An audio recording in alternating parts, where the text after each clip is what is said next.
Assalamualaikum warahmatullahi wabarakatuh. Innal hamdalillah nahmaduhu wa nasta'inuhu wa nastaghfiruh wa na'udzu billahi min shururi anfusina wa min sayyiati a'malina. Man yahdihillahu fala mudilla lahu wa man yudlil fala hadiya lahu. Asyhadu an la ilaha illallah wahdahu la syarika lahu wa asyhadu anna Muhammadan 'abduhu wa rasuluhu la nabiyya wa la rasula ba'dah. Amma ba'du, ya ayyuhalladzina amanu ittaqullaha haqqa tuqatih wa la tamutunna illa wa antum muslimun. Ya ayyuhan nasu ittaqu rabbakumul ladzi khalaqakum min nafsin wahidah wa khalaqa minha zawjaha wa batha minhuma rijalan katsiran wa nisaa'a wattaqullaha alladzi tasaaluna bihi wal arham innallaha kana 'alaikum raqiba.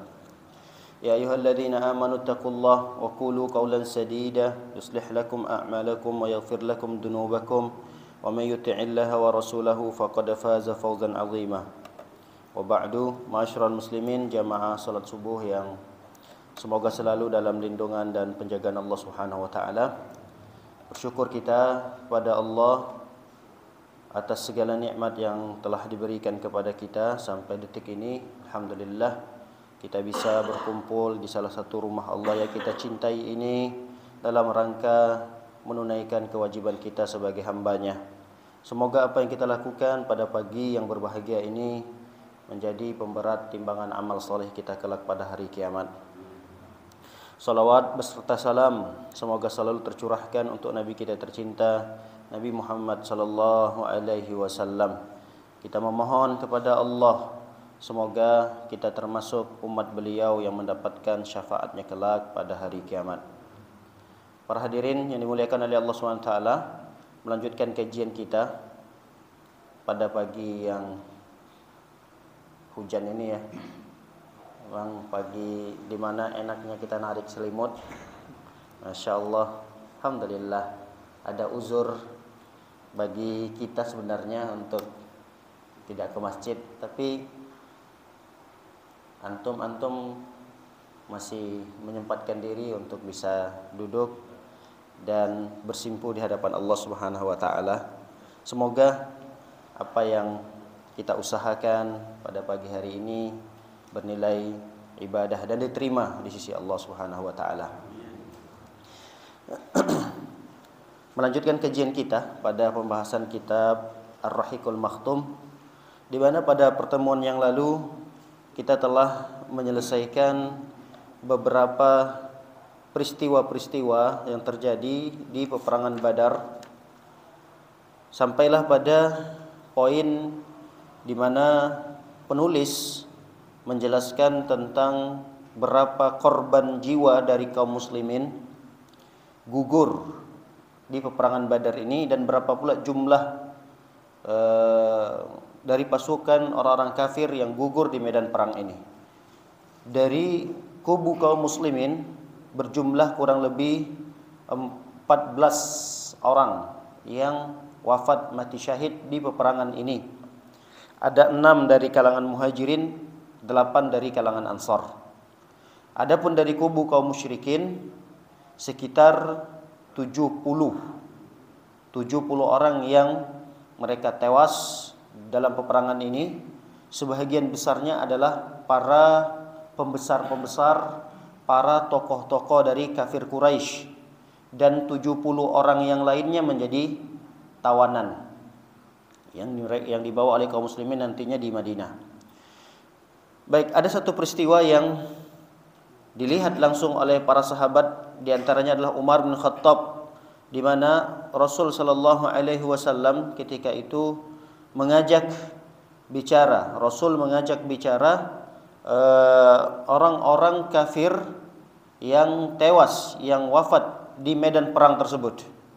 Rasul pun mengatakan, bi'sul asirah kuntum li nabiyyikum kadzabtumuni wa sadaqaniyan nas wa khazaltumuni wa nasaraniyan nas wa akhrajtumuni wa awaniyan nas summa amara bihim fasahabu ila qalib min qulub Badar. Kata Rasul sallallahu alaihi wasallam kepada orang-orang yang tewas di medan perang tersebut, seburuk-buruk muamalah adalah muamalah kalian terhadap nabi kalian. Maksudnya kalian di sini adalah orang-orang kafir yang sudah tewas, yang sudah mati dari kalangan orang-orang Quraisy, diajak bicara oleh Rasul sallallahu alaihi wasallam.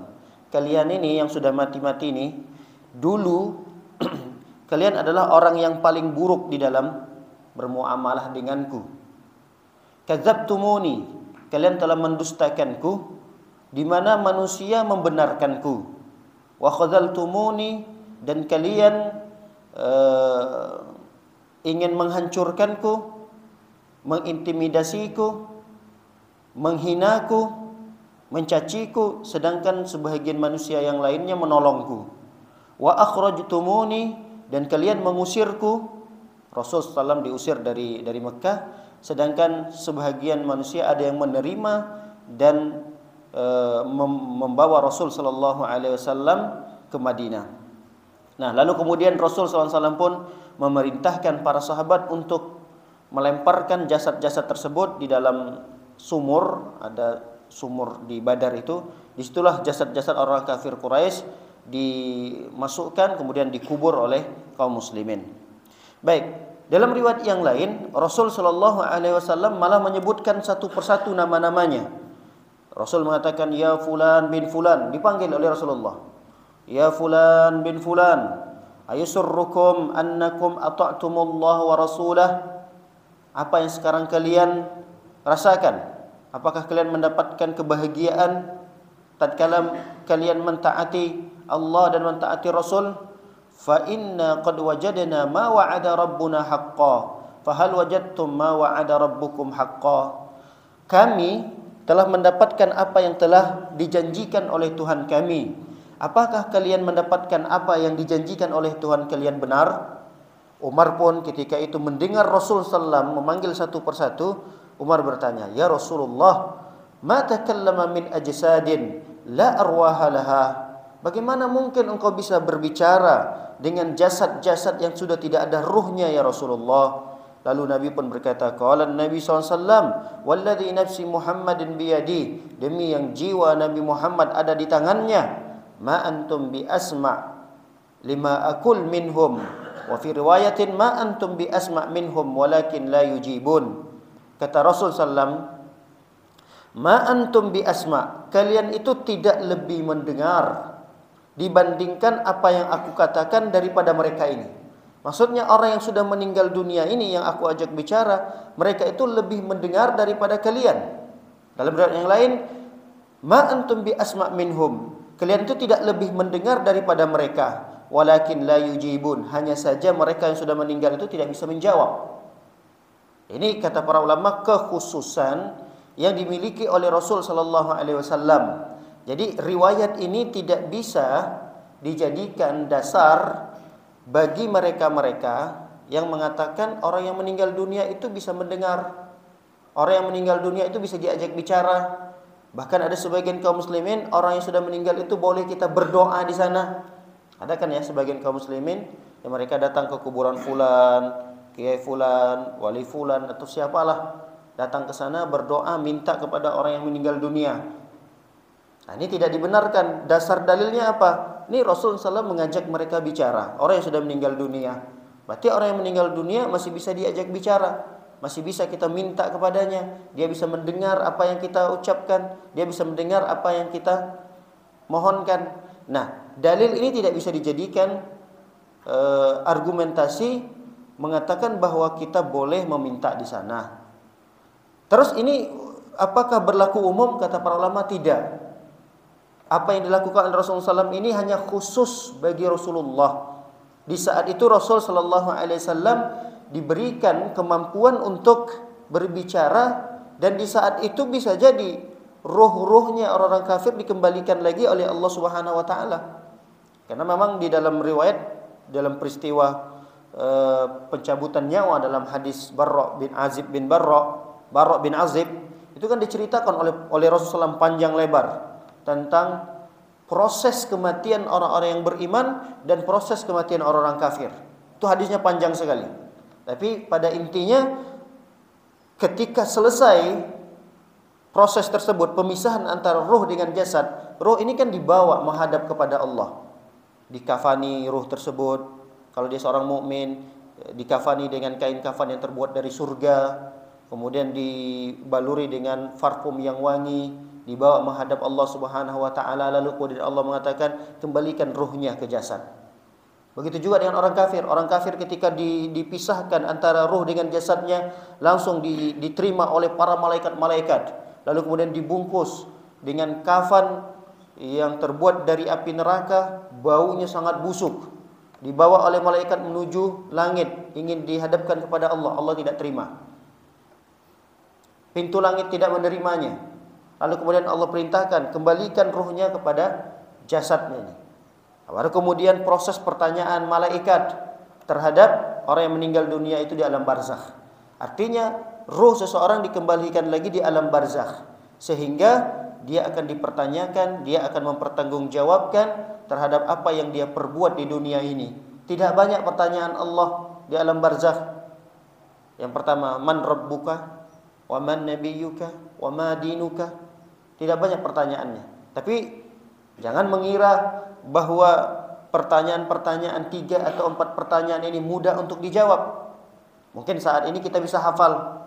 Kalau kita ditanya, man rabbukum? Allah, Masya Allah. Antum udah bisa jawab ini. Wa man nabiyyukum? Siapa nabi antum? Nabi Muhammad sallallahu alaihi wasallam. Apa agama antum? Islam. Ini kisi-kisinya sudah kita hafal ini. Jawabannya kita sudah hafal mati. Pertanyaannya, apakah yang kita hafal saat ini nanti datang malaikat setelah dikubur, kita dikubur, lalu kemudian malaikat datang untuk mempertanyakan pertanyaan-pertanyaan ini yang kita sudah hafal jawabannya, mudahkah bagi kita untuk menjawab itu? Belum tentu. Belum tentu semudah yang sekarang kita jawab. Karena yang menentukan jawaban itu bukan hafalan kita sekarang. Kalau hafalan kita sekarang yang bisa menentukan jawaban itu, niscaya semua orang akan bisa menjawabnya. Jangankan muslim, kafir sekalipun akan mudah menjawab ini. Mereka akan hafal dari sekarang.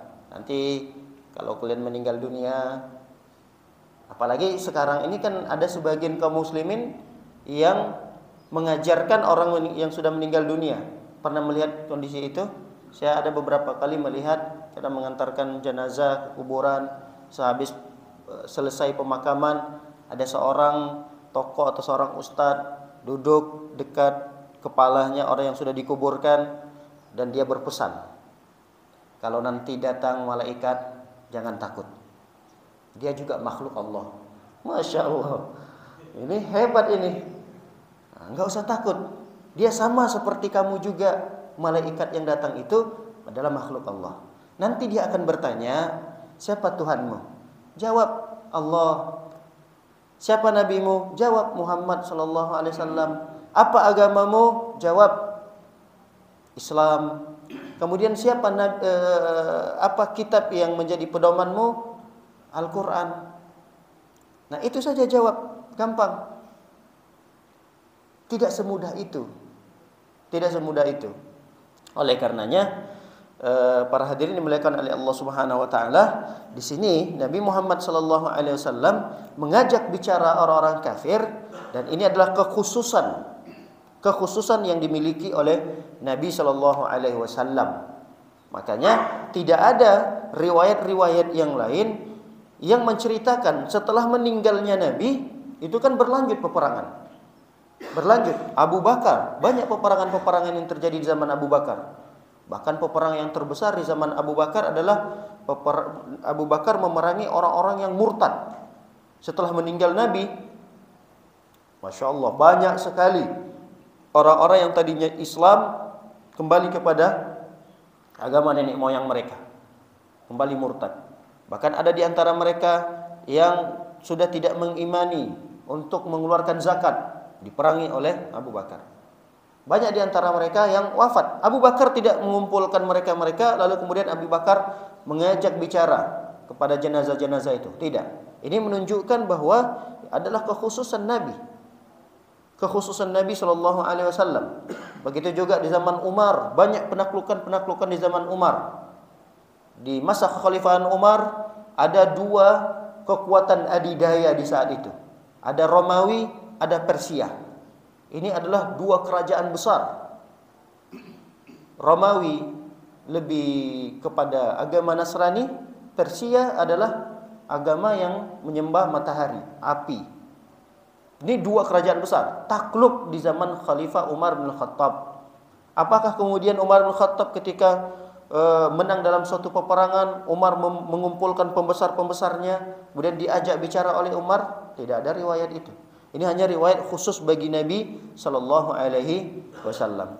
Baik, para hadirin yang dimuliakan oleh Allah Subhanahu wa taala. Setelah selesai peperangan, maka penduduk Mekah menerima berita kekalahan yang luar biasa. Apa berita-berita yang mereka dapatkan? Dalam satu riwayat yang diriwayatkan oleh Ibnu Ishaq, wa kana awwalu ma qadima bi Musab Quraisy, orang yang pertama sekali sampai ke Mekah dari prajurit-prajurit orang-orang Quraisy, yang pertama sekali sampai Mekah adalah Al-Haisuman bin Abdullah Al-Khuzai. Nah, ketika orang ini sampai pertama sekali ke Mekah, orang-orang Mekah bertanya, "Ma wara'uka?" Apa yang terjadi pada kaum Quraisy yang mereka pergi keluar dari Mekah menuju Badar? Lihat jawaban daripada Haisuman ini. Kata Haisuman, "Qutila Utbah bin Rabi'ah." Terbunuh di sana Utbah bin Rabi'ah. Utbah bin Rabi'ah ini pembesarnya orang kafir Quraisy. Kemudian juga terbunuh di sana Syaibah bin Rabi'ah, ini adik kakak mereka, sama-sama tokoh orang-orang kafir Quraisy. Kemudian wa qutila Abul Hakam, maksudnya Abul Hakam di sini adalah Abu Jahal. Abu Jahal terbunuh juga. Umayyah bin Khalaf juga terbunuh. Fi rijalin minaz zu'ama sammahum, dan ada beberapa tokoh-tokoh yang lain yang disebutkan oleh Haisaman ini, bahwa terlalu banyak korban-korban dari tokoh-tokoh orang-orang Quraisy yang terbunuh di Badar tersebut. Falamma akhadha yu'addu asyrafu Quraisyin qala Safwan bin Umayyah. Setelah disebutkan satu persatu dari tokoh-tokoh orang-orang kafir Quraisy, Safwan bin Umayyah pun berkata, di saat itu dia sedang duduk di dekat Hijr Ismail. Jadi ada Ka'bah, ada seperti lingkaran kecil begitu. Nah, ini Hijr Ismail. Safwan bin Umayyah, Safwan ini adalah putra Umayyah, Umayyah bin Khalaf. Kita tahu Umayyah bin Khalaf ini adalah tokoh besarnya orang-orang kafir Quraisy. Nah, dia punya putra namanya Safwan. Saat itu Safwan sedang duduk di dekatnya Hijr Ismail di depan Ka'bah. Kemudian beliau melihat, waqad wallahi ra'aitu abahu wa akhahu hina qutila. Demi Allah, kata Safwan, aku melihat dengan mata kepalaku ayahku dan saudaraku terbunuh di peperangan Badar itu. Artinya mereka dalam kondisi sedang berduka ini. Orang-orang kafir Quraisy sedang berduka, sedang sedih. Bahkan Safwan ini tidak bisa melupakan kejadian ini karena ayahnya dan saudara laki-lakinya di peperangan Badar itu terbunuh di depan matanya. Ini kejadian yang sangat luar biasa yang tidak bisa dilupakan. Dan mereka itu meratapi apa yang mereka alami adalah di depan Ka'bah. Jadi orang-orang kafir Quraisy itu, Masya Allah, kalau bersumpah nggak pernah itu. Adalah sebagian mereka. Tapi kalau kita melihat di sini, mereka bersumpahnya dengan nama Allah. Wallahi, demi Allah. Kemudian mereka nongkrongnya di dekat Ka'bah. Mereka enggak sedang di kafe, enggak. Mereka itu tidak sedang di tempat-tempat yang tidak benar, enggak. Mereka itu di depan Ka'bah sedang meratapi apa yang terjadi pada keluarga mereka. Baik, dalam riwayat yang lain, Abu Rafi ini adalah mantan budaknya Nabi Shallallahu Alaihi Wasallam. Ketika itu, kata Abu Rafi, aku adalah masih berstatus hamba sahaya Abbas. Abbas ini siapa? Paman Nabi Shallallahu Alaihi Wasallam. Ketika itu, ketika selesai peperangan Badar ini, tidak berapa lama selesai peperangan Badar, statusku ketika itu masih budaknya Abbas, paman Nabi. Wa kana al-Islam qad dakhala ahlul bait. Ketika itu Islam ini sudah masuk kepada ahlul bait Nabi, keluarga Nabi. Di antaranya adalah Abbas ini. Abbas paman Nabi sudah mulai masuk Islam, tapi masih di Mekah. Belum berhijrah bersama Nabi. Yang berhijrah bersama Nabi paman Nabi adalah Hamzah, tapi Abbas ini masih di Mekah. Wa aslamat Ummul Fadl. Kemudian masuk Islam pula istrinya bernama Ummul Fadl. Wa aslamtu, aku juga ikut masuk Islam, kata Abu Rafi. Jadi tiga ini, satu Abu Rafi, satu Abbas, kemudian istrinya Ummul Fadl. Mereka ini udah masuk Islam, satu keluarga ini. Wa kana al-Abbas yaktum islamahu. Cuma Abbas ini tidak berani menampakkan keislamannya.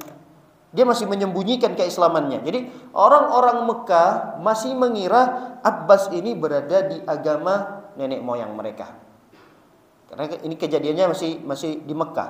Kalau Rasulullah SAW, kaum muslimin semuanya sudah hijrah di Madinah.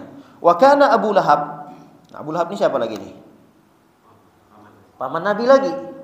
Berarti ini adik kakak nih sama Abbas. Nah, Abu Lahab ketika itu tidak ikut di dalam peperangan Badar ini. Dia nggak ikut di peperangan Badar. Padahal Abu Jahal sudah menyeru, siapa orang yang memiliki harta yang banyak, apalagi harta ini sering sekali keluar masuk dari kota Mekah, artinya terjadi proses perdagangan di situ, maka wajib untuk ikut perang. Kalau tidak dia ikut perang, maka dia harus mengutus perwakilannya. Abu Lahab ini ketika peperangan Badar berkecamuk, dia tidak ikut perang, tapi dia mengirim utusannya nanti, utusan untuk pergi mewakilinya. Falamma ja'ahul khabar kabatahu Allahu akhzah. Lalu kemudian dapatlah informasi yang menyedihkan sekali. Allah menghinakan kubu orang-orang kafir Quraisy ketika itu.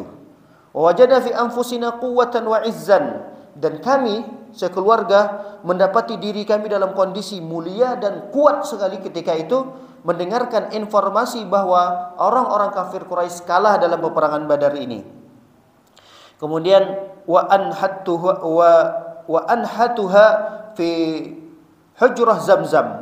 Aku sedang duduk-duduk, kata Abu Rafi, aku sedang duduk-duduk dekat dengan sumur Zamzam. Jadi ada di sini Ka'bah, di sini sumur Zamzam. Nah, ketika itu kata Abu Rafi, aku sedang duduk di dekat sumur Zamzam itu sambil menajamkan setiap ujung-ujung dari anak panah. Anak panah itu kan runcing. Nah, itu ditajamin sama Abu Rafi. Kemudian ambil lagi yang tumpul, ditajamin sama Abu Rafi. Ketika itu memang kondisi aku lemah. Memang seorang budak sekuat apapun dia pasti statusnya lemah. Fa wallahi inni lajalisun fiha anhattu aqdahi wa indi Ummul Fadl jalisah. Nah, di samping aku duduk itu ternyata ada istrinya Abbas juga duduk di dekatku. Ketika aku sedang mengerjakan penajaman terhadap setiap anak-anak panah yang aku tajamkan. Wa qad sarrana ma ja'ana bihil khabar. Ada satu berita yang datang kepada kami dan berita ini sangat membahagiakan kami. Apa berita tersebut? Id aqbala Abu Lahab yajurru rijlaihi bisyarrin hatta jalasa ala tunubil hujrah. Yaitu informasi tentang Abu Lahab datang, tergesa-gesa Abu Lahab ini datang ke sisi Ka'bah dekat dengan sumur Zamzam tadi, dalam kondisi dia kakinya dia tarik pakaiannya supaya jalannya lebih cepat lagi. Lalu kemudian dia pun duduk di dekatku sambil bersender. Abu Rafi tadi duduk dekat sumur Zamzam, kemudian Abu Lahab duduk di dekat Abu Rafi. Ini Abu Lahab belum tahu nih, Abu Rafi, Abbas, Ummul Fadl, mereka sudah masuk Islam. Belum tahu Abu Lahab. Duduklah Abu Lahab di situ sambil bersender di punggungnya Abu Rafi. Tergambar ya. Ini masih dianggap mereka ini sekeluarga, dan Abu Lahab masih menganggap Abbas dan istrinya belum masuk Islam. Nah, ada satu informasi yang kami dapatkan dari Abu Lahab, yang informasi ini sangat menggembirakan kami. Apa itu? Faqala lahu Abu Lahab halumma ilayya. Datang Abu Sufyan. Abu Sufyan ini pembesar dari orang-orang kafir Quraisy yang selamat dalam peperangan Badar tersebut. Abu Sufyan ini, dia salah satu pembesar, salah satu tokoh yang nantinya dialah akan menjadi pimpinan perang di peperangan berikutnya, di peperangan Uhud. Nanti akan kita ceritakan kembali, ada peperangan yang kedua, yaitu peperangan Uhud, di mana peperangan ini dimenangkan oleh orang-orang kafir Quraisy. Jadi pihak kaum muslimin ketika itu dirugikan sekali. Banyak dari kaum muslimin yang terbunuh. Nanti akan kita bahas tersendiri pada peperangan Uhud. Nah, Abu Sufyan ini yang termasuk salah satu tokoh kafir Quraisy yang selamat dari peperangan Badar itu. Ketika Abu Sufyan datang selamat, kemudian sampai di Mekah, Abu Lahab melihat Abu Sufyan datang, dipanggil oleh Abu Lahab, "Wahai Abu Sufyan, ke sini. Apa yang terjadi pada kalian?" Abu Lahab karena memang tidak ikut nih dalam peperangan Badar. Dia ingin mendengarkan informasi langsung dari Abu Sufyan yang menjadi salah satu tokoh yang ikut di dalam peperangan tersebut. Abu Sufyan pun duduklah di dekat Abu Lahab. Wan nasu qiyam. Manusia ketika itu, orang-orang Mekah ketika itu dalam kondisi berdiri, siap untuk mendengarkan cerita dari Abu Sufyan ini. Faqala ya bani akhi. Lalu kemudian Abu Sufyan pun mengatakan, "Wahai anak dari saudaraku." Artinya, "Wahai saudaraku, akhbirni kaifa kana amrun nas." Kata Abu Lahab, "Wahai keponakanku," karena Abu Sufyan ini masih muda, "Wahai keponakanku, coba ceritakan apa yang terjadi pada kaum Quraisy di peperangan Badar." Lihat bagaimana Abu Sufyan bercerita. "Ma huwa illa an lakinal qaum famanahnahum aktafana wa yaqtulunana kaifa sya'u wa ya'sarunana kaifa sya'u wa aymullah ma'a dzalika ma lumtun nas lakinar rijal bayda ala khailin yulqa bainas sama' wal ard wallahi ma taliq syai'an wa la yaqumu laha syai'." Kata beliau, "Demi Allah, tidaklah kami bertemu dengan sekelompok kaum yang mereka memiliki kekuatan yang sangat besar. Ini satu kelompok kaum yang belum pernah kami lihat. Bahkan mereka itu membunuh kami dengan sekehendak hati mereka. Bahkan mereka menawan menjadikan tawanan kami itu dijadikan tawanan sekehendak mereka. Demi Allah, aku belum pernah melihat sekelompok ini. Mereka itu sekelompok laki-laki yang berpakaian putih mengendarai kuda yang mereka turun dari langit ke bumi." Berarti ini siapa ini? Malaikat-malaikat. Mereka tidak tahu ternyata itulah malaikat-malaikat, tentara-tentara Allah Subhanahu wa taala. Ternyata di peperangan Badar itu Allah menurunkan bala tentaranya bantuan dari kalangan malaikat-malaikat. Dan ini sosok sekelompok orang ini belum pernah kami melihatnya, kata Abu Sufyan.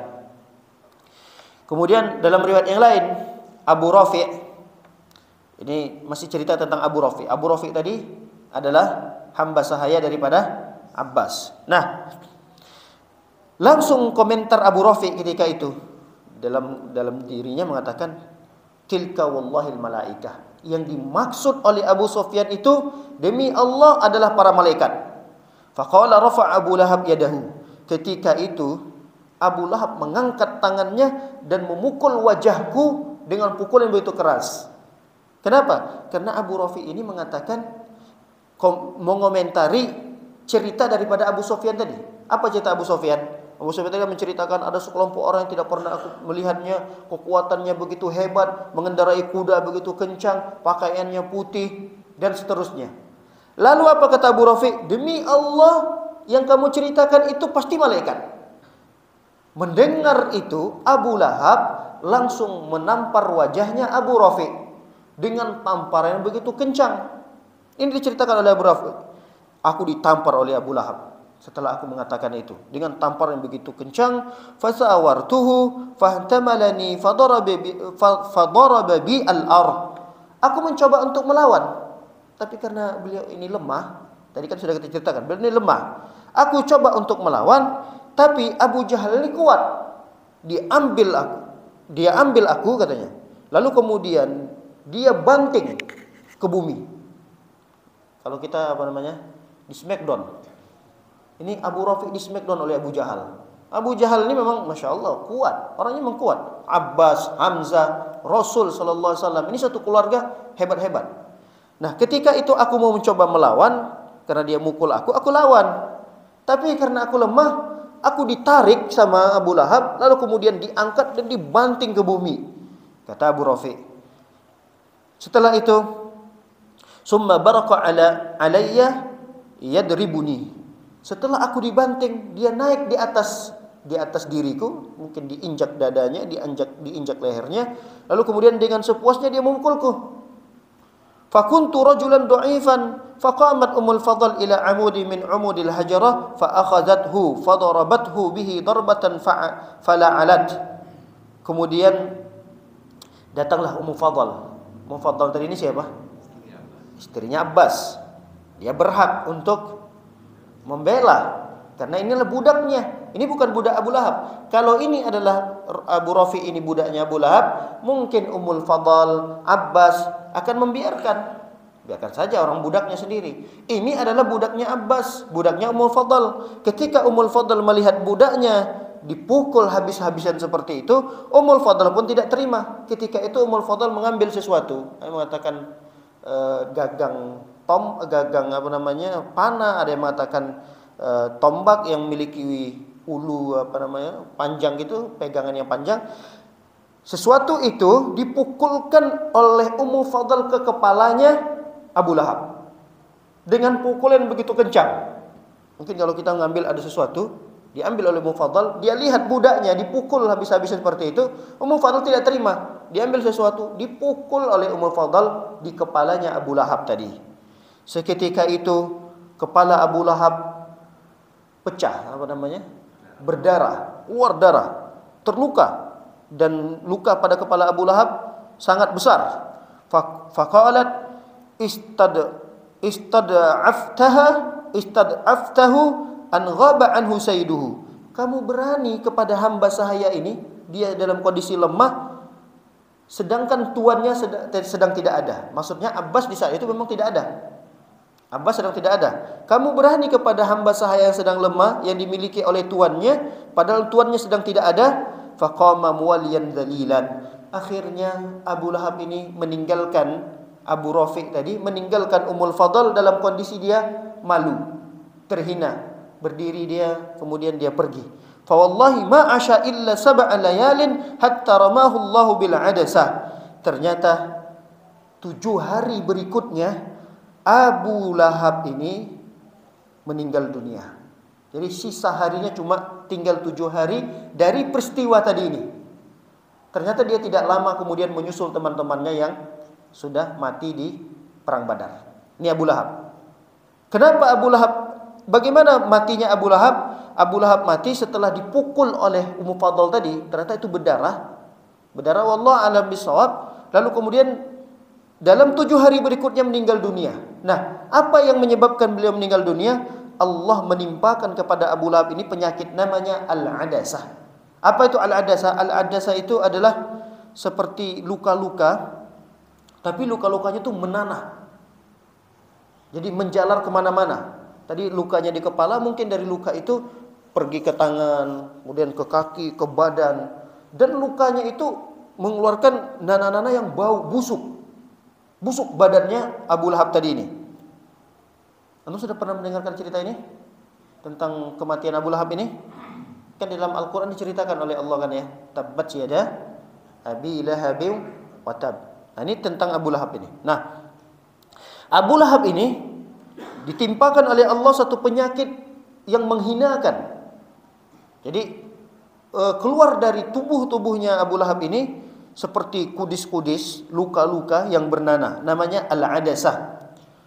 Faqatalathu, akibat daripada penyakit ini dia pun terbunuh, dia pun mati. Fatarakahu banuhu, tidak hanya itu, yang sangat menyedihkan adalah keluarganya meninggalkan Abu Lahab. Tidak mau terima kondisi Abu Lahab ini yang sangat busuk baunya. Jadi tidak ada orang yang meninggal. Jangankan kaum muslimin, keluarga terdekatnya, anak-anaknya ketika itu tidak mau. Akhirnya Abu Lahab ini ditinggalkanlah di rumah itu sendirian. Fa baqiya 3 ayyam la taqrub janazatuhu. Kemudian tersisa 3 hari, tidak ada yang mau mendekat kepada jenazahnya. 3 hari dia sudah mati, tapi tidak ada yang mau mendekat dengan jenazahnya. Tidak ada yang mau mengurusi jenazahnya. Wala yuhawil dafnahu. Tidak ada yang mencoba untuk menguburkan jasadnya tadi ini. Falamma khaful sabah fi tarkihi hafaru lahu. Karena khawatir ini akan menjangkit kemana-mana penyakitnya. Lalu kemudian ada di antara mereka yang memberanikan diri untuk menguburkan Abu Lahab ini. Udah 3 hari soalnya. Ini kalau tidak dikuburkan takut virus ini akan menyebar kepada masyarakat-masyarakat di Mekah. Makanya mereka memberanikan diri. Apa yang mereka lakukan? Summa dafanuhu bi'audin fi hufrati. Mereka menguburkan Abu Lahab ini dengan kayu lah yang mereka bawa. Jadi mungkin kalau kita dorong-dorong lah gitu pakai kayu. Enggak berani ada yang megang. Enggak ada yang berani pegang. Kalau sekarang ya dulu lah ya, kita setahun atau 2 tahun yang lalu bagaimana kita merasakan Covid ini luar biasanya, tidak berani kita mendekat. Kira-kira seperti itulah bayangannya. Jadi tidak ada yang berani dekat dengan jenazahnya Abu Lahab ini. Sampai-sampai mereka ketika ingin menguburkannya, mereka dorong dengan masing-masing mereka bawa kayu panjang begitu, didorong begini. Sampailah satu pada kuburan, faqadzafuhu bil hajarah. Mereka lemparkan jasadnya Abu Lahab tadi dengan alat yang tidak mereka sentuh langsung. Kemudian setelah itu mereka lempari dengan batu-batu untuk menguburkannya. Baik. Hakadha talaqat Makkah amba'ul hazimah. Inilah beberapa kisah tentang berita-berita yang diterima oleh penduduk Mekah. Ini kan berita yang sangat menyedihkan sekali. Sedih orang-orang Mekah mendengar berita-berita bahwa tokoh-tokoh mereka di medan perang Badar, sebahagian besar tokoh-tokoh mereka mati dan meninggal dunia. Baik, ada satu kisah. Yang satu kisah ini juga diceritakan oleh Al-Aswad bin Al-Matlab. Nah, Al-Aswad bin Al-Matlab ini usiba salasah min abna'ihi yaum Badar. Dia punya 3 anak laki-laki yang ikut di peperangan Badar, dan 3 anak-anaknya ini meninggal dunia, mati. Kita mungkin sebagai orang tua ketika mendengar informasi ini pasti sedih sekali. Inilah yang diterima oleh Al-Aswad bin Al-Matlab. Al-Aswad bin Al-Matlab ini dia mengutus 3 anaknya karena dia tidak ikut peperangan. Dia utuslah anaknya untuk menggantikan dia. Tapi 3 anak yang dia utus tidak ada yang selamat di perang Badar itu. Dia mendapatkan informasi bahwa anaknya tewas di perangan Badar itu. Wa kana yuhibbu an yabki alaihim. Dia tiap hari, tiap jam menangis meratapi anaknya yang mati tersebut. Sampai-sampai matanya kabur. Udah hampir mau buta. Matanya mungkin karena air matanya keluar terus, nangis. Lalu kemudian cairan di mata ini kan butuh cairan. Mata kita ini akan rusak kalau air matanya tidak keluar gitu. Nah, mungkin air matanya sudah habis, rusak matanya sehingga sudah sulit nih melihat Al-Aswad ini karena dia meratapi terus 3 anaknya mati. Fasami alailan sautun na'iha. Tiba-tiba suatu malam aku mendengar ada suara seorang perempuan yang nangis histeris. Suara apa itu? Fa ba'atha gulamahu, lalu kemudian dia utus hamba sahayanya, coba lihat suara apa itu. Faqala undur hal ahalun nah, apakah perempuan yang menangis itu dia juga menangisi seperti aku? Aku ini menangis karena anakku yang tewas di medan perangan. Nah, coba dengarkan perempuan-perempuan yang menangis itu. Lalu kemudian hamba sahayanya datang ingin mengetahui siapa yang menangis tersebut. Ternyata yang menangis itu adalah seorang perempuan, dan sebab dia menangis adalah karena ontanya yang hilang. Bertambah sedih lagi dia. Saya selama hari ini berhari-hari menangis karena anak saya nggak pulang. Tiba-tiba saya berharap ada orang yang sama menangis juga. Terdengarlah ada suara tangisan, kencang sekali suara tangisan itu. Namun suara tangisan itu adalah karena ontanya yang hilang. Bertambah lagi sedih Al-Aswad ini. Baik. Para hadirin yang dimuliakan oleh Allah Subhanahu wa taala. Kita masuk sekarang tentang Madinah. Bagaimana informasi yang didapatkan oleh penduduk Madinah? Kalau tadi informasi yang didapatkan oleh penduduk Mekah. Tapi informasi itu rata-rata yang kita ceritakan tentang kesedihan demi kesedihan, ratapan demi ratapan yang mereka dapatkan. Nah, sekarang kita menceritakan tentang penduduk Madinah. Penduduk Madinah, informasi yang mereka dapatkan di perangan Badar. Kan Badar ini dari Madinah jauh, sekitar ratusan kilo lagi, 100 kiloan lebih. Kemudian ini kan butuh waktu nih, perjalanan ratusan kilo juga. Rasul Shallallahu Alaihi Wasallam setelah perang Badar itu tidak langsung pulang. 3 hari Rasul SAW menetap dulu di Badar itu. 3 hari. Lalu kemudian selama Rasul SAW belum ada informasi, karena masih 3 hari di Badar, Rasul mengirimkan 2 orang untuk segera pulang ke Madinah. Tolong sampaikan informasi bahwa kaum muslimin menang. Tapi kan ini butuh perjalanan. Disinilah orang-orang munafik mengambil kesempatan. Orang-orang munafik mengambil kesempatan, orang-orang Yahudi, mereka mengatakan pasukan Muhammad hancur. Muhammad sudah dihabisi. Mereka tidak akan pulang dalam kondisi selamat. Berita ini sampailah menyebar di Madinah. Yang menyebarkan tadi siapa? Orang-orang Yahudi. Orang Yahudi ini memang tidak senang dengan keberadaan Nabi Muhammad, tidak senang dengan keberadaan kaum muslimin di Madinah. Karena Madinah ketika itu dikuasai oleh orang-orang Yahudi. Nah, ditambah lagi informasi ini semakin kuat. Ini kan informasi bohong nih. Semakin kuat informasi ini ketika 2 utusan Nabi datang. Yang pertama namanya Abdullah bin Rawahah, yang kedua namanya Zaid bin Harithah. 2 sahabat Nabi ini Rasul utus untuk menyampaikan informasi bahwa kaum muslimin menang. Tapi kedua sahabat ini dari kejauhan dilihat oleh orang-orang Yahudi menggunakan kudanya yang biasa digunakan oleh Nabi. Yaitu bukan kuda, onta, maaf. Nabi itu punya onta khusus. Nama ontanya adalah Al-Qaswah. Ini nama onta Nabi. Al-Qaswah. Salah satu dari 2 sahabat tadi, Zaid bin Harithah, ini orang terdekat Nabi. Zaid ini anak angkatnya Nabi sallallahu alaihi wasallam. Nabi titipkan, "Nih, gunakan kendaraan saya supaya cepat sampai ke Madinah." Dilihat oleh orang Yahudi, benar kan? Berita yang sudah kami informasikan, Muhammad tidak selamat. Tuh, lihat tuh. Siapa yang mengendarai ontanya sekarang? Dilihat oleh orang-orang Madinah, betul yang mengendarainya adalah Zaid. Berarti Rasul Nabi Muhammad SAW sudah tewas dalam peperangan tersebut. Berita itulah yang sampai di telinga orang-orang Madinah. Falamma balaghar rasulani, setelah sampai 2 utusan Rasul SAW tadi dari kaum muslimin, lalu kemudian mereka pun berkumpul ingin mendengarkan cerita daripada 2 orang ini. Diceritakanlah bahwa kaum muslimin menang. Ketika itu bertakbir seluruh orang-orang Madinah, Allahu Akbar, Alhamdulillah. Mereka memuji-muji Allah Subhanahu wa taala, mereka bertahlil, mereka bertakbir dan seterusnya. Gembiralah. Terdengar suara-suara takbir, suara-suara tahmid di Madinah. Semakin kesalnya orang-orang Yahudi yang tadi yang sudah menginformasikan, sudah tersebar informasi bahwa kaum muslimin kalah, Rasul meninggal dunia, Rasul tewas dan seterusnya. Maka informasi itu sudah terkalahkan dengan informasi yang dibawa oleh 2 utusan Nabi sallallahu alaihi wasallam. Mulailah Rasulullah bergerak meninggalkan Badar. Sudah 3 hari Rasul di Badar. Kemudian hari keempat Rasulullah mulai berjalan menuju Madinah. Baik. Ada satu permasalahan di tengah-tengah kaum muslimin ketika itu, yaitu permasalahan harta rampasan perang.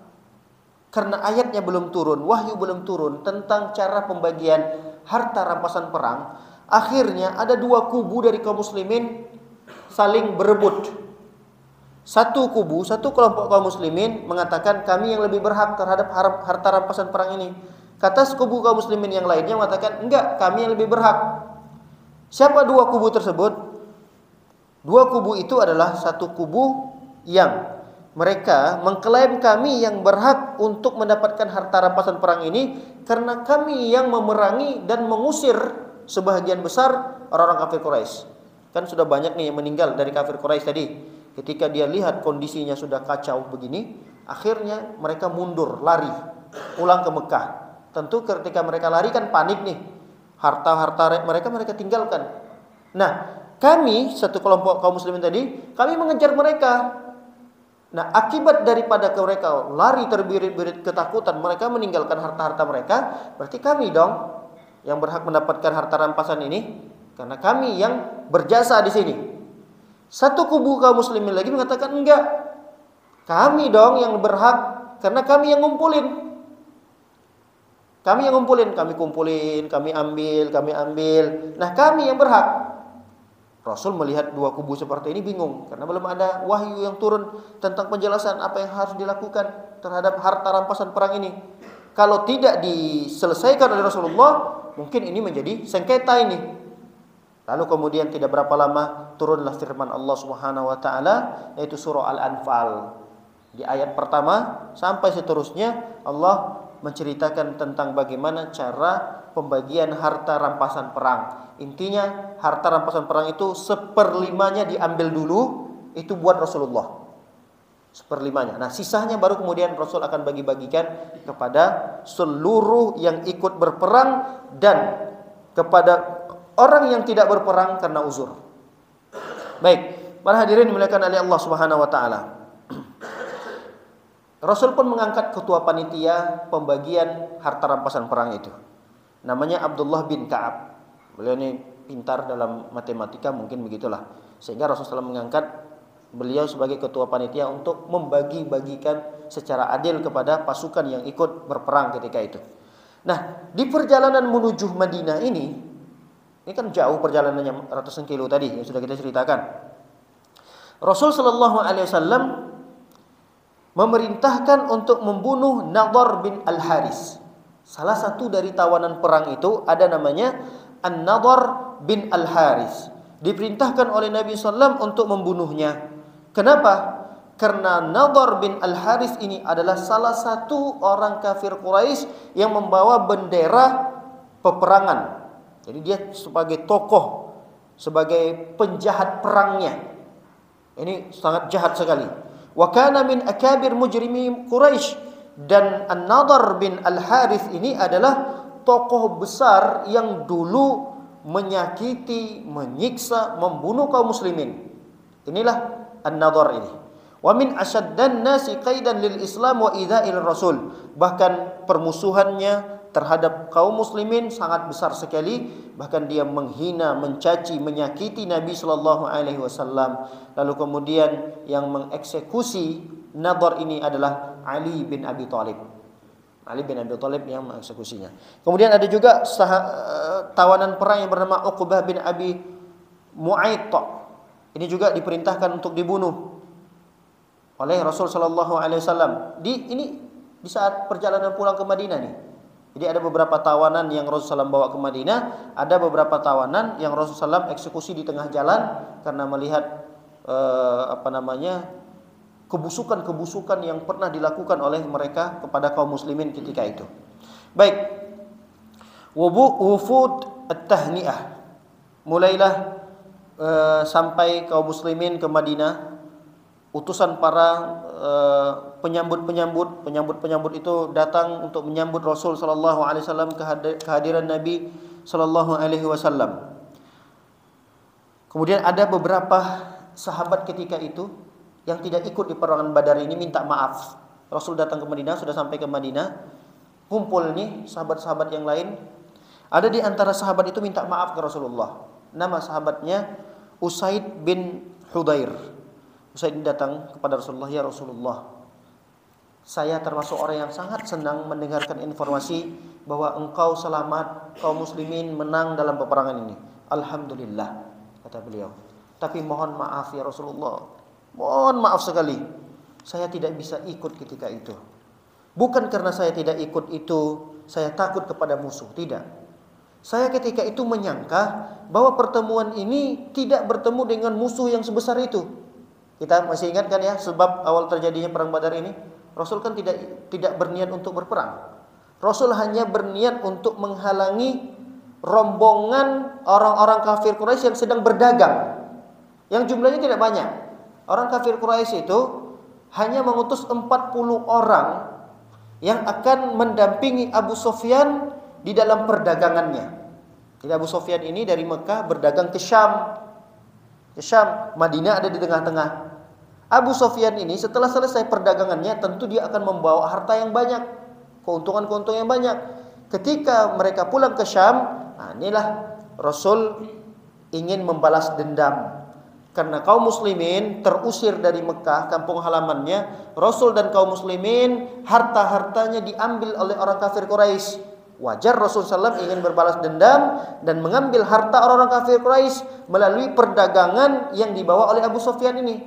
Dan rombongan Abu Sufyan ini enggak banyak, cuma 40 orang. Makanya kata sahabat Nabi yang bernama Usaid bin Hudayr tadi, minta maaf ya Rasulullah, mohon maaf, saya tidak ikut dalam peperangan ini. Saya tidak mengira bahwa terjadi peperangan besar seperti ini. Ini peperangan besar ini. Jumlah kaum muslimin 300 ketika itu, jumlah pasukan kaum kafir 1000. Besar sekali ini perangan. Saya tidak mengira seperti itu. Saya mengira Anda keluar dengan para sahabat cuma menghadang rombongan ini. Akhirnya Rasulullah SAW pun paham. Tidak mengapa wahai Usaid, ini tidak salahmu, ini bukan salahmu. Jadi tidak perlu itu menjadi suatu hal yang besar bagimu. Nah, diberikan kegembiraan oleh Nabi Shallallahu Alaihi Wasallam. Baik, ada satu informasi yang menggembirakan Rasul SAW juga di Madinah khususnya, ketika mendengar informasi menangnya kaum muslimin dalam peperangan Badar ini, tiba-tiba orang-orang Madinah berbondong-bondong datang kepada Rasulullah untuk masuk Islam. Ini setelah kemenangan perang Badar ini, Masya Allah. Jadi hikmah begitu besar sekali setelah terjadinya peperangan Badar ini. Kekuatan kaum muslimin, kesolidan kaum muslimin sudah semakin kuat. Bahkan ada orang-orang yang datang yang tadinya belum beriman, datang ke Nabi SAW dan mengutarakan keinginannya untuk masuk Islam. Rasul SAW, apa yang Rasul lakukan kepada tawanan-tawanan ini? Pertama yang dilakukan Rasul SAW, Rasul berbuat baik, luar biasa, menghormati, menservislah kalau bahasa kita, tawanan-tawanan dari orang-orang Quraisy ini. Bahkan ada dalam satu riwayat diceritakan ada beberapa sahabat Nabi itu berbagi makanan kepada mereka-mereka ini.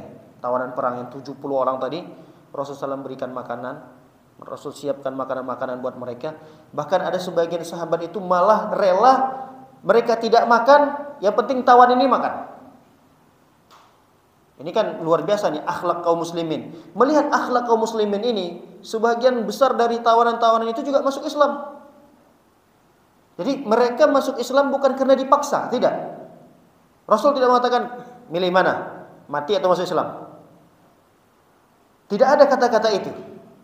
Apa yang dilakukan Rasulullah? Rasul tunjukkan akhlaknya yang baik, bagaimana kaum muslimin antara satu dengan yang lainnya, kekompakannya, saling tolong menolongnya. Itu dilihat oleh tawanan-tawanan perang ini, sehingga mereka tertarik dengan kondisi kaum muslimin, ajaran yang diajarkan oleh Nabi sallallahu alaihi wasallam kepada kaum muslimin. Baik, Rasul pun bermusyawarah. Kira-kira apa yang akan kita lakukan kepada sejumlah tawanan ini? Rasul meminta pendapat Abu Bakar ketika itu. Abu Bakar karena memang orangnya lembut. Kemudian kita tahulah sosok Abu Bakar ini bedalah dengan Umar. Abu Bakar mengatakan kepada Rasulullah, ya Rasulullah, sebaiknya tawanan ini kita minta sajalah fidyah. Apa fidyah ini? Hah? Apa? Peti. Apalagi bahasa lainnya? Tebusan. Iya, tebusan, ya, tebusan. Saya enggak teringat gitu. Jadi, ya Rasulullah, kita minta saja kepada mereka-mereka tawanan ini, mereka punya keluarga nih di Mekah. Kita minta tebusan. Nah, dengan tebusan-tebusan itu nanti kan kita semakin kuat nih. Kita kan akan butuh dana besar. Rasul kan sudah membuat negara nih, istilah kita begitulah. Rasul sudah membentuk pimpinan, puncak pimpinan yang tertinggi itu Rasulullah. Ini kan pasti butuh dana, butuh masukan-masukan yang buat operasional lah, apalah bahasanya begitu. Ini kita butuh dana besar nantinya. Dan kita tidak bisa mendapatkan dana itu tanpa ada usaha-usaha. Dan saat ini kita masih baru ini. Istilahnya kalau kita mungkin baru pemekaran apalah satu daerah, ini kan butuh sekali biaya besar. Ini Rasulullah SAW sedang pemekaran lah gitulah, pemekaran suatu daerah yang dipimpin oleh Nabi Shallallahu Alaihi Wasallam dan dana tidak ada. Bagaimana mungkin itu bisa berjalan nantinya? Akhirnya pendapat Abu Bakar ini Rasulullah SAW setuju. Tapi Rasulullah SAW, masya Allah bijaksana. Setelah Rasulullah melihat pendapat Abu Bakar yang mengatakan, ya Rasulullah jangan bunuh mereka, biarkan mereka hidup. Barangkali Allah berikan hidayah, mereka masuk Islam.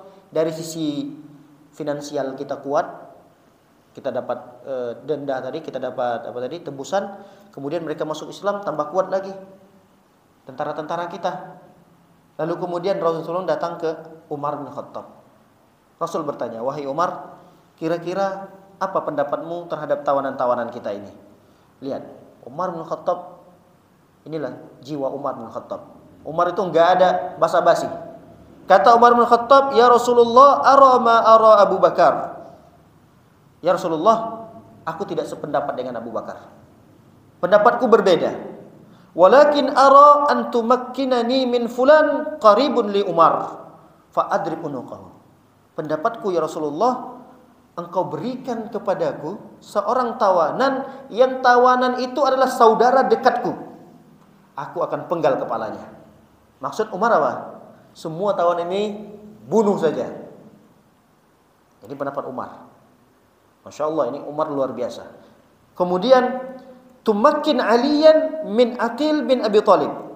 Engkau cari ini dari tawanan ini siapa saudaranya Ali bin Abi Thalib. Kau berikan kepada Ali bin Abi Thalib supaya Ali bunuh. Kemudian Hamzah. Coba ya Rasulullah cari nih saudara-saudara Hamzah yang sepupumu atau siapa gitu. Berikan kepada Hamzah biar Hamzah yang mengeksekusi. Kenapa tujuannya seperti itu? Hatta ya'lamallahu annahu laysat fi qulubina hawadatun lil musyrikin. Supaya Allah tahu bahwa di hati kita tidak ada sedikit pun keraguan. Kecintaan kami kepada Allah, kecintaan kami kepada agama Islam ini, kecintaan kepada kami kepadamu ya Rasulullah mengalahkan keluarga ini, keluarga-keluarga kami ini tidak mungkin bisa mengalahkan kecintaan kami kepadamu ya Allah, kepada Rasul, kepada agama ini. Artinya kita tampakkan betul-betul keimanan kita. Wa haula'i sanadiduhum wa immatuhum wa qadatuhum. Dan mereka-mereka ini adalah pembesar-pembesar Quraisy. Mereka ini tokoh-tokohnya Quraisy supaya memberikan pelajaran juga kepada orang-orang Mekah. Namun Nabi sallallahu alaihi wasallam setelah minta pendapat kepada dua orang terdekatnya tadi, Abu Bakar dan Umar, Rasul pun memilih pendapat Abu Bakar. Namun lihat nih, tidak berapa lama ketika Rasul sallallahu alaihi wasallam memilih pendapatnya Abu Bakar ini, tiba-tiba Umar mendapati kedua orang yang mulia ini dalam kondisi menangis. Umar kaget. Mungkin beberapa hari berikutnya dilihat oleh Umar, Rasul menangis. Dilihat oleh Umar, Abu Bakar menangis. Dua-dua sedang duduk berdekatan dalam kondisi menangis. Umar pun datang dan bertanya, "Ya Rasulullah, akhbirni madza yubkikuka wa anta sahibuka?" Ada apa ya Rasulullah, engkau menangis dan temanmu satu lagi Abu Bakar juga menangis? Ditanya oleh Umar bin Khattab, "Fa inni wajadtu buka fa bakaitu." Kalau kalian menceritakan apa yang menyebabkan kalian menangis, aku juga bisa ikut menangis. Aku juga pengen nangis lah gitu. Umar nih memang agak jarang nangis, tidak seperti Abu Bakar. Sehingga tolonglah ceritakan, barangkali dengan cerita itu saya juga bisa ikut nangis. Kemudian wa illam ajid bukaan fatabakkaitu. Andai kata sudah kalian ceritakan pun tentang sesuatu yang menyedihkan, tapi aku tidak menangis, aku akan pura-pura menangis lah gitu. Sampai begitunya Umar. Kalau andai kata itu cerita sudah sedih, namun tidak juga bisa menangis, aku akan pura-pura menangis ya Rasulullah, supaya aku juga bisa ikut menangis bersama kalian berdua. Faqala Rasul sallallahu alaihi wasallam. Rasul pun menjawab. Apa kata Rasulullah? Abki lilladzi 'arada 'ala ashabika man akhadhahum al-fida faqad 'arada 'alayya 'adzabahum adna min hadhihi syajarah. Ternyata Nabi SAW sedih, menangis, bahwa karena sesungguhnya pendapat yang benar dalam dua pendapat tadi adalah pendapat Umar bin Khattab. Masya Allah. Pendapat Umar bin Khattab yang ternyata yang dipilih oleh Allah Subhanahu wa taala. Disinilah Nabi SAW sedih. Karena Nabi SAW mengambil pendapat Abu Bakar untuk mengambil tebusan. Padahal kondisi kaum muslimin ketika itu belum terlalu kuat. Baik, Abu Bakar lebih ingin menguatkan kaum muslimin dari sisi finansialnya. Tapi kekuatan secara emosional, kekuatan iman terutama, itu belum. Umar ingin menguatkan bagaimana keimanan yang sesungguhnya ada pada diri kaum muslimin yang tidak melihat saudara. Dan ini akan menggentarkan musuh-musuh yang saat ini ingin menyerang kaum muslimin. Artinya ini supaya pelajaran. Umar ingin memberikan pelajaran yang berharga kepada musuh-musuh yang telah memusuhi kaum muslimin, atau mungkin ingin memerangi lagi kaum muslimin. Kalau ada niatan untuk menyerbu kaum muslimin, lihat, kaum muslimin tidak segan-segan untuk bertindak. Artinya kaum muslimin tidak mau cari gara-gara. Kaum muslimin tidak akan keluar menyerang. Tapi kalau kalian datang ke Madinah ingin menyerang kaum muslimin, maka kaum muslimin tidak akan mundur, dan kami tidak akan melihat apakah itu saudara atau tidak. Tapi ketika kalian menyerang kaum muslimin, kami kaum muslimin tidak akan tidak akan lemah di dalam melihat ini saudara, ini bukan saudara. Tidak, semuanya kami anggap musuh ketika mereka menyerang kami. Ini yang ingin dinampakkan oleh Umar bin Khattab. Lalu kemudian ditegur oleh Allah Subhanahu wa taala. Pendapat Rasul tadi, pendapat Abu Bakar yang dikuatkan oleh Rasulullah dalam surah Al-Anfal, Allah mengatakan, "Ma kana lin-nabi an yakuna lahu asra hatta yuskhin fil ard." Kata Allah taala, tidak pantas nabi itu memiliki tawanan-tawanan perang sampai mereka melumpuhkan musuh. Musuh saat ini belum lumpuh. Musuh saat ini masih ingin mempersiapkan kekuatan-kekuatan lagi. Jadi yang diinginkan oleh Allah, tampakkan dulu kekuatan kaum muslimin dengan melumpuhkan musuh. Apalagi musuh-musuh yang menjadi tawanan itu, dia bukan tawanan perang biasa. Mereka ini adalah penjahat peperangan. Jadi penjahat peperangan itu tidak pantas mendapatkan hukuman hanya sekedar tebusan doang, enggak. Jadi mereka itu harus dibunuh. Tapi karena ini sudah menjadi keputusan Rasul sallallahu alaihi wasallam, akhirnya turun pula lah ayat yang menghibur Nabi. Karena Nabi juga menyesal, menangis bersama Abu Bakar tadi. Turun pula lah ayat yang lain dalam surah Muhammad. Ada satu surah namanya surah Muhammad, menjelaskan tentang ternyata boleh tawanan perang itu ditebus. Maka berkuranglah kesedihan Nabi dan Abu Bakar ketika itu, karena turun ayat yang menjelaskan tentang boleh ada tawanan perang, kemudian tawanan perang ini keluarganya datang untuk menebusnya, boleh dalam Islam. Barulah kemudian Rasul dan Abu Bakar kemudian hilang rasa sedih karena mengambil pendapat atau menyelisihi pendapat Umar bin Khattab radhiyallahu taala anhu. Baik, demikian kajian singkat ini. Semoga ada pelajaran yang bisa kita ambil dari kisah yang kita sampaikan tadi. Insyaallah akan kita lanjutkan pada pertemuan yang berikutnya. Wabillahi taufiq wal hidayah. Wassallallahu nabi Muhammadin wa ala alihi wasallam ajmain. Kita berdoa pada Allah Subhanahu wa taala, semoga Allah memberikan keberkahan umur kepada kita, keberkahan keluarga, keberkahan harta. Semoga Allah selalu memberikan kesehatan kepada kita.